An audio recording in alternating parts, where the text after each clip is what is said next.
जी नमस्कार, मैं आप लोगों का पिनाइल काउंसलर रोहित, ज़ेनिथ हॉस्पिटल से। आप लोगों को कई समय से पिनाइल इम्प्लांट का इंतज़ार था जो कि आज आपका सक्सेसफुली हो चुका है।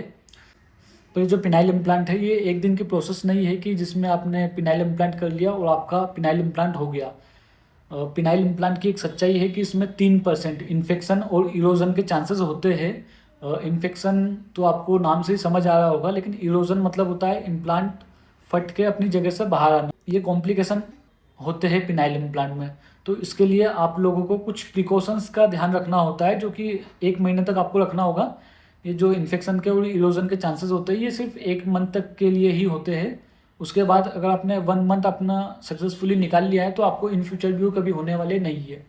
अभी हमने आपको बता देता हूँ कि पिनाइल इम्प्लांट अगर आपने कर लिया तो क्या-क्या प्रिकॉशंस रखने होते हैं पिनाइल इम्प्लांट करने के बाद। तो सबसे पहला इसमें ये होता है कि आपको ड्रेसिंग हर तीसरे दिन चेंज करनी होगी 3 बार तक। मतलब शुरू के 9 दिन में आपको 3 बार आपको ड्रेसिंग चेंज करना है। ड्रेसिंग आप कहीं भी किसी भी डॉक्टर से किसी भी हॉस्पिटल में करा सकते हो। ड्रेसिंग आपको डॉक्टर से ही कराना है और खुद घर पे ट्राई नहीं करना है। अगर आप खुद घर पे ट्राई करते हो तो इन्फेक्शन के चांसेस बढ़ जाते हैं। ठीक है? तो आपको ड्रेसिंग डॉक्टर के पास जाके ही करना है और आपको जो प्यूबिक एरिया है उसको हमेशा क्लीन रखना है।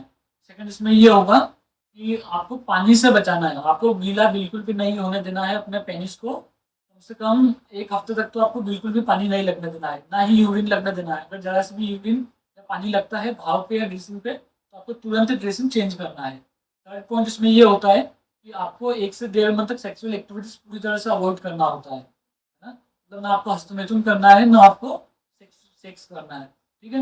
और फोर्थ पॉइंट ये होता है कि आपको कोई भी मेहनत वाला काम नहीं करना है 2 हफ्ते तक। अगर आप कोई भी मेहनत वाला काम करते हो, जिम जाते हो या भारी वज़न उठाते हो, ना या ऐसा कोई भी भारी मेहनत वाला काम नहीं करना है जिससे आपके पेनिस पे लोड आए या आपके शरीर पे लोड आए 2 हफ्तों तक।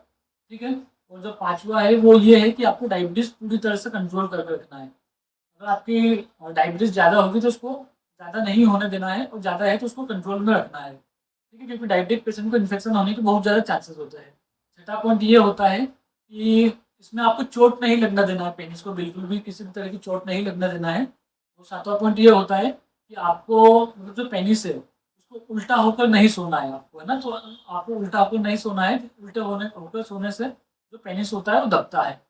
नेक्स्ट जो आपका पेनिस है उसकी पोजीशन आपको हमेशा ऊपर की तरफ रखना है, पेट की तरफ चिपका के। उसको पेनिस को नीचे की तरफ लेफ्ट साइड, राइट साइड या नीचे नहीं रखना है। आपको पेनिस को ऊपर की तरफ रखना है ना। 8वां पॉइंट ये होता है कि आपको मेडिसिन टाइम टू टाइम लेना है। 9वां पॉइंट ये है कि आपको 15 दिन बाद स्टिचेस आपको कटा लेना है किसी भी डॉक्टर के पास जाके, याद से, है ना। और अगर आपकी सर्जरी हो गई है तो आपको 3 दिनों तक मतलब आपको लूज अंडरवेयर पहनना है, उसके बाद आप टाइट अंडरवेयर पहनना है 3 दिनों के बाद से। ठीक है? अगर आप स्मोकिंग, अल्कोहल या तम्बाकू का यूज़ करते हो तो आपको उसको पूरी तरह से बंद करना है। इन्फेक्शन होने के कुछ सिम्पटम्स मैं आपको बता देता हूँ ताकि आप स्टार्टिंग में ही उनको पहचान के हमसे आप कॉन्टैक्ट कर लो, क्योंकि अगर इन्फेक्शन का स्टार्टिंग फेज़ में होता है तो उसको बहुत आसानी से मेडिकली ट्रीटमेंट करके उसको क्योर किया जा सकता है। ठीक है? तो मैं आपको इन्फेक्शन के कुछ लक्षण बता देता हूँ। अगर आपको इनमें से कोई भी लक्षण दिखे तो तुरंत डॉक्टर से कॉन्टैक्ट कीजिएगा। और जो इन्फेक्शन के इरोजन के चांसेस होते हैं ये शुरू के 1 महीने तक ही होते हैं। उसके बाद आपको ना इन्फेक्शन के चांसेस होते हैं, इरोजन के चांसेस भी खत्म हो जाते हैं। ठीक है? तो इन्फेक्शन होने से कुछ सिम्पटम्स मैं बता देता हूँ आपको, है ना। आपको तेज बुखार आना, है ना, या फिर आपका जो घाव है नीचे उस पर रेडनेस होना या सूजन होना, या जो घाव है वहाँ पे घाव न सूखना, है ना।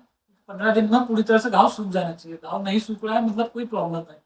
और नेक्स्ट ये है कि आपको अगर सफ़ेद पानी जैसा कुछ भी निकलता दिखता है नीचे घाव में से, है ना, तो आप बिल्कुल कॉन्टैक्ट कीजिएगा। या पस जैसा दिखता है तो आप तुरंत हमसे कॉन्टैक्ट कीजिएगा। अगर इन्फेक्शन हो जाता है तो हमें इम्प्लांट वापस से निकालना पड़ता है और फिर उसको 2 मंथ बाद रिविजन इम्प्लांट करके वापस से वही इम्प्लांट डाला जाता है। तो इसलिए हम कोशिश करते हैं कि इन्फेक्शन जैसे चांसेस या फिर इरोजन के चांसेस ना के बराबर हो, ताकि हमारे किसी भी पेशेंट को प्रॉब्लम ना हो।